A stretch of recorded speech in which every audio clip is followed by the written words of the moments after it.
Assalamualaikum warahmatullahi wabarakatuh. Waalaikumsalam warahmatullahi wabarakatuh. Oke, jumpa lagi dengan Bu Mary Tuningsih pada pelajaran TIK Komputer. Hari ini kita akan mulai materi tentang berpikir komputasional. Sebelumnya, semuanya berdiri dulu.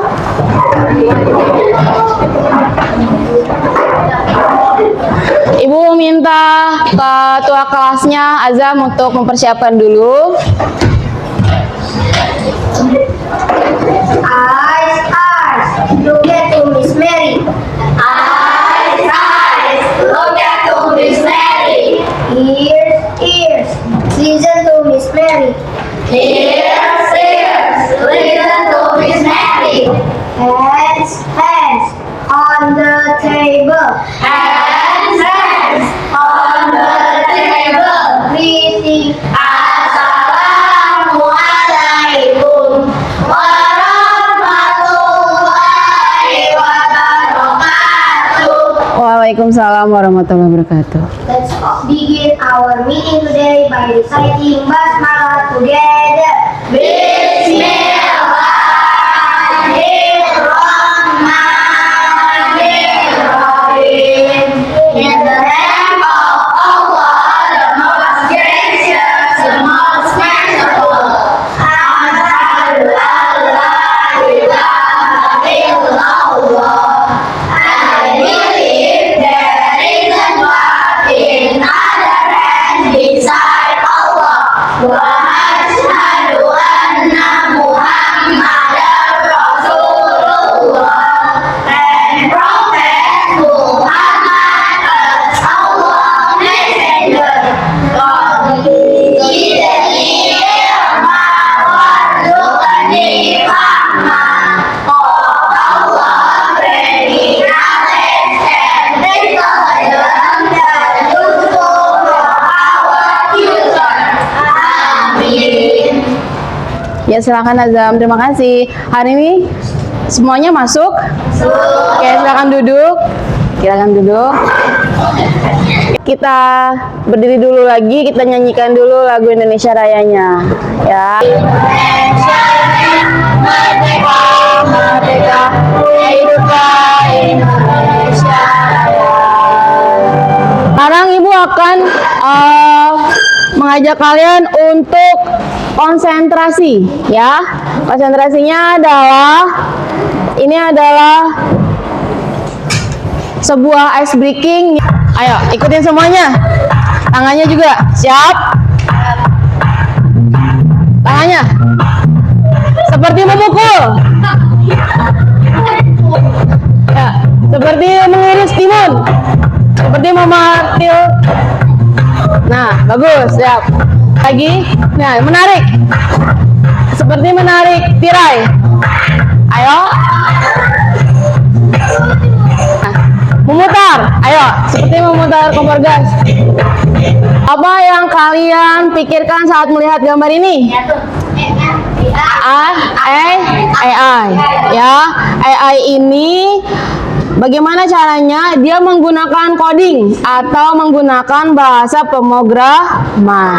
Nah, ini adalah gambar yang dimodifikasi menggunakan coding atau bahasa pemrograman. Nah, kita akan belajar tentang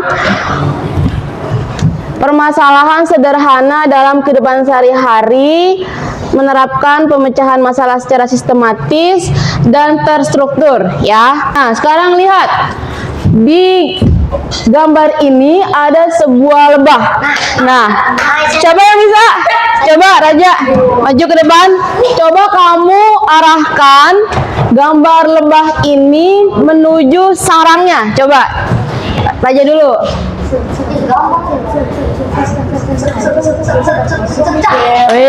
Tepuk tangan buat Raja. Ya, silakan duduk. Nah, ternyata perhatikan lagi, boleh? Ternyata lebah ini bisa mencapai ke sarangnya dengan menggunakan rute, yaitu apa dulu? Lurus, kemudian belok, kemudian lurus lagi, belok lagi, belok lagi. Nah,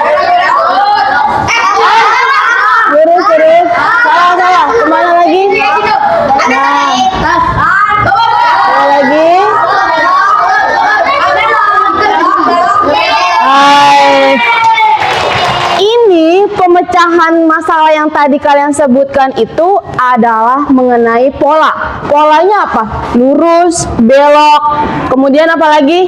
Mundur lagi, kemudian ada lagi belok lagi. Nah, ini adalah pengenalan pola.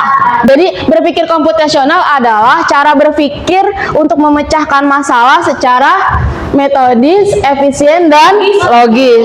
Jadi dalam berpikir komputasional ini ada 4 pilar utama. Yang pertama apa? Dekomposisi. Yang kedua, pengenalan pola. Yang ketiga, algoritma. Tadi kita sudah melihat yang namanya rumah lebah yang bentuknya pola. Nah, itu termasuk ke dalam pengenalan pola. Bagaimana dengan dekomposisi? Nah, dekomposisi itu apa sih Bu Mary? Nah, dekomposisi adalah proses, tolong dibaca. Dekomposisi adalah proses membagi masalah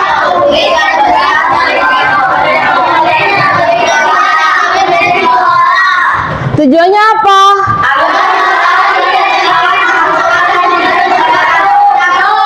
Nah, Bu Mary punya gambar di sini. Coba diperhatikan. Di gambar yang ada di papan tulis ada sebuah gambar kamar yang berantakan. Nah, kalau menggunakan metode dekomposisi ya, kita akan membuat kamar yang berantakan ini menjadi rapi dengan beberapa metode atau dengan beberapa cara. Jadi, kalau kamu perhatikan, dekomposisi adalah memecahkan masalah dengan memperkecil. Atau yang tadinya masalahnya besar, seperti kamar yang berantakan ini kan masalahnya besar. Kita bingung mana dulu yang dibereskan. Nah, pertama kita akan membagi menjadi masalah kecil. Kita fokus ke tempat tidur dulu. Tempat tidurnya berantakan. Jadi pertama merapikan tempat tidur. Apanya yang berantakan? Misalnya spraynya tidak rapi, atau ada barang yang seharusnya tidak ada di dalam atau di atas tempat tidur, itu kita singkirkan. Yang kedua, merapikan rak buku. Nah, di sini rak buku atau rak belajar ya. Di rak belajar ini ada yang namanya stick game. Harusnya ada di atas meja belajar atau tidak usah atau tidak perlu? Tidak perlu ya. Jadi kita singkirkan, kita rapikan. Nah, ini bukunya berserakan. Nah, ada yang di atas lemari, itu kan seharusnya bukan tempat buku ya. Yang ketiga, merapikan lemari pakaian. Nah, ini ya, lemari pakaiannya banyak baju-bajunya yang berserakan. Yang keempat, menyapu lantainya yang penuh mainan. Nah, ini yang disebut dengan dekomposisi. Jadi masalah yang rumit atau masalah yang besar itu dibuat kecil-kecil, jadi kita mudah untuk menyelesaikan masalahnya. Selain untuk merapikan kamar, metode dekomposisi itu bisa juga digunakan pada saat pembentukan panitia upacara bendera misalnya. Nah, kita pilihkan pertama siapa yang jadi pemimpin upacaranya. Yang kedua, siapa yang jadi peletonnya, peleton 1, peleton 2, peleton 3, terus MC-nya siapa, terus yang membaca doa siapa. Nah, itu dibuat yang kecil-kecil sehingga kita bisa memecahkan masalah. Pengenalan pola. Apa itu pengenalan pola? Mengidentifikasi pola atau paralel yang telah dipecah. Tujuannya apa? Membuat solusi lebih efisien. Sekarang Ibu tanya, di sebelah kiri ada gambar bintang laut. Pola bintang laut yang mirip dengan bangun datar nomor berapa? Nomor 4 yang bintang. Ini ada kado. Kado itu bentuknya apa? Ada nggak? Ada nggak?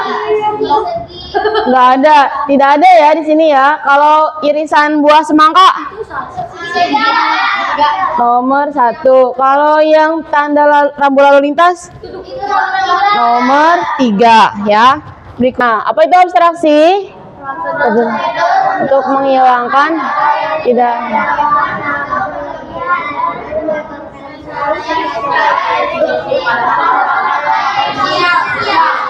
Nah, jadi kalau abstraksi itu kita fokus pada hal yang penting. Misalnya, Larena diperintahkan atau diminta sama ibunya untuk membeli buah semangka di supermarket. Semangka. Supermarket itu hanya menjual semangka saja atau menjual banyak barang? Banyak barang. Nah, kalau pakai metode abstraksi, Larena itu ketika datang ke supermarket, dia langsung menuju ke bagian yang menjual apa? Semangka termasuk kategori apa? Buah-buahan. Berarti dia masuk ke dalam kategori yang menjual buah-buahan. Buah-buahan juga banyak. Ada buahan yang bentuknya besar, ada yang bentuknya kecil. Semangka termasuk buah yang bentuknya besar atau kecil? Besar. Berarti dia langsung menuju ke rak buah-buahan yang berukuran besar. Nah, dalam abstraksi ini kita fokus pada hal yang penting. Seperti kalau di contoh di sini adalah mengendarai sepeda. Ada nggak kita mengendarai sepeda itu lihatnya ke kanan ke kiri? Sering atau hanya sesekali doang? Lebih mana kita kalau mengendarai sepeda itu lihatnya kemana? Ke depan. Supaya apa? Supaya lebih fokus. Fokusnya apa? Mengayuh, menjaga keseimbangan, dan ada nggak naik sepeda sambil akrobat? Jarang. Hanya beberapa orang yang melakukan naik sepeda sambil akrobat. Biasanya apa? Fokus, mengayuh sepeda kan, dan juga lihatnya ke depan. Nah, ini yang disebut dengan metode abstraksi. Fokus pada hal yang penting-penting saja. Kalau kalian sebagai pelajar, contohnya apa? Contohnya ujian. Ujian. Kamu kalau misalnya hari Sabtu tadi pelajarannya apa? TK. Apakah semalam kalian belajar bahasa Sunda? Tidak. Terus ketika belajar TK, kalian belajar satu buku semuanya? Hanya pada bab-bab yang diujikan. Nah, itu pada bab berapa tadi? Berarti semalam itu belajar TK fokus pada bab 1 dan 2. Algoritma. Algoritma ini mengajarkan kita untuk runtun atau berurutan dalam menyelesaikan masalah. Misal, kalian setelah bangun tidur langsung makan atau mandi dulu? Mandi. Setelah mandi? Kalau misalnya baru bangun tidur, langsung makan, kemudian langsung berangkat sekolah, itu bagaimana? Apa? Bau. Yang pertama. Yang kedua, sehat nggak? Karena apa? Kalian belum bersih-bersih. Jadi, algoritma itu apa? Tolong dibaca. Algoritma adalah serangkaian langkah. Nah, algoritma itu langkah-langkah. Jadi ada langkah-langkahnya. Ya, coba Faik baca ciri-cirinya. Yang pertama apa? Urutannya apa? Urutan algoritmanya apa? Jelas. Yang kedua apa? Tidak ambigu. Yang kita mau ice breaking lagi.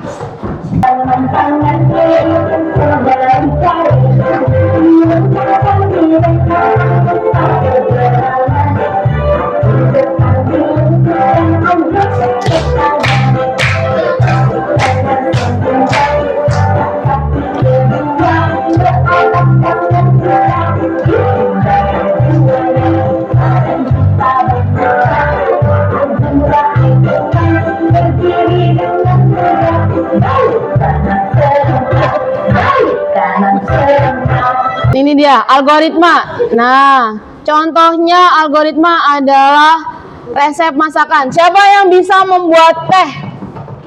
Coba, Larena, sebutkan urutan dalam membuat teh. Boleh maju ke depan. Boleh maju ke depan. Misalnya, apa dulu yang perlu disiapkan? Ayo Larena, yang pertama. Gelas. Kemudian kantong teh. Dimasukin kemana? Ke gelasnya. Kemudian airnya baru direbus. Gak apa-apa. Terus apa lagi? Rebus airnya. Dituangin ke gelas. Kemudian Tehnya hanya teh saja. Kenapa? Atau tehnya dibuang. Kemudian hanya teh, berarti teh pahit. Oh iya, Rarena lupa tambahkan gula. Kemudian apa lagi langkahnya setelah tambahkan gula? Tidak di apa? Di apa dulu? Coba kita ulangi lagi. Algoritma atau langkah-langkah membuat teh. Yang pertama apa tadi? Siapin gelas. Siapin kantong teh. Didihkan air. Masukin ke dalam gelas. Kemudian kantong tehnya dibuang. Terus diaduk. Oke, tepuk tangan buat Rarena. Nah, Ibu minta kepada kalian untuk per kelompok. Jadi siapkan pensilnya ya. Kita akan membuat langkah-langkah algoritma dalam membuat jus mangga. Siapa yang mau maju ke depan? Oke, siapa perwakilannya? Atau semuanya? Boleh maju semuanya, maju semuanya. Ayo. Ayo. Ini ketua kan? Aduh, sama-sama. Oke, kelompok yang lain. Terus bentar. Sudah? Tadi Pak, udah jawab coet biar gak salah. Iya benar. Sudah? Sebentar. Ayo tolong perhatikan dulu temennya yang sedang maju ke depan. Ayo, mulai Kak. Oh, di bawah.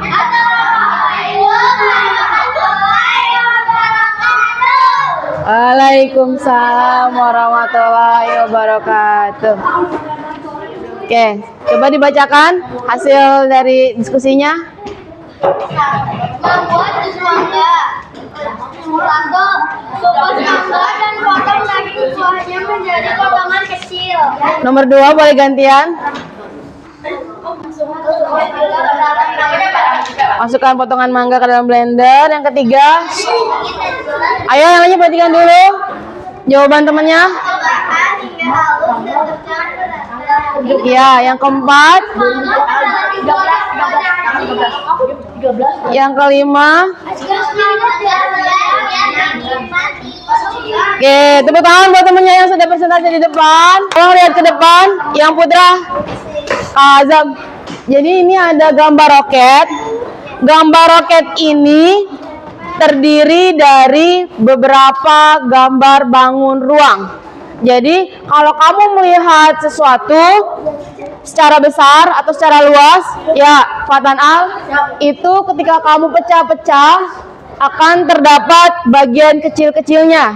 Misalnya roket ini bagian kecilnya adalah terdiri dari persegi, kemudian ada lingkaran, kemudian ada segitiga. Nah, tugas kalian adalah kalian gunting gambar bangun ruang di bawahnya. Ya Azam, Esa, perhatikan. Lalu kalian tempel pada gambar yang di atasnya. Bisa? Nah, ini menuntut kerjasama antar kelompok. Jadi gambarnya benar. Alhamdulillah, tepuk tangan. Kelompok 2. Iya benar. Tepuk tangan untuk kelompok 2. Kelompok 3. Ini agak geser ya, tapi alhamdulillah semuanya benar. Tepuk tangan buat kelompok 3. Kelompok 4 yang terakhir menyelesaikan. Kita lihat.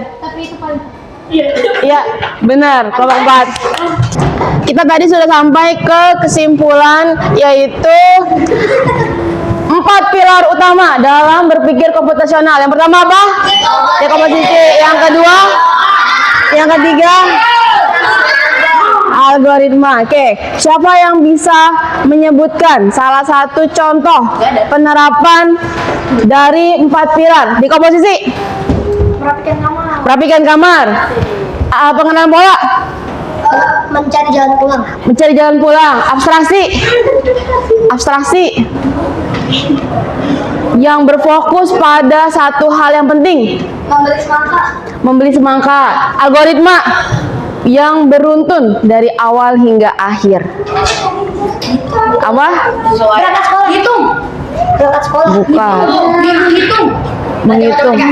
Belajar matematika belum. Membuat apa? Biasanya dengan kegiatan membuat. Membuat jus mangga. Pelajaran hari ini telah selesai. Alhamdulillahirabbil alamin. Yes. Sekarang tolong ketua kelasnya dipersiapkan.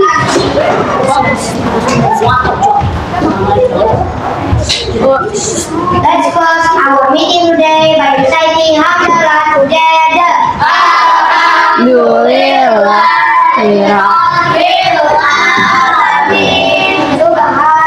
Allahumma wa bihamdika asyhadu an la ilaha illa anta astaghfiruka wa atubu ilaik. Assalamualaikum warahmatullahi wabarakatuh. Waalaikumsalam warahmatullahi wabarakatuh. Sampai jumpa pada pertemuan selanjutnya. Terima kasih.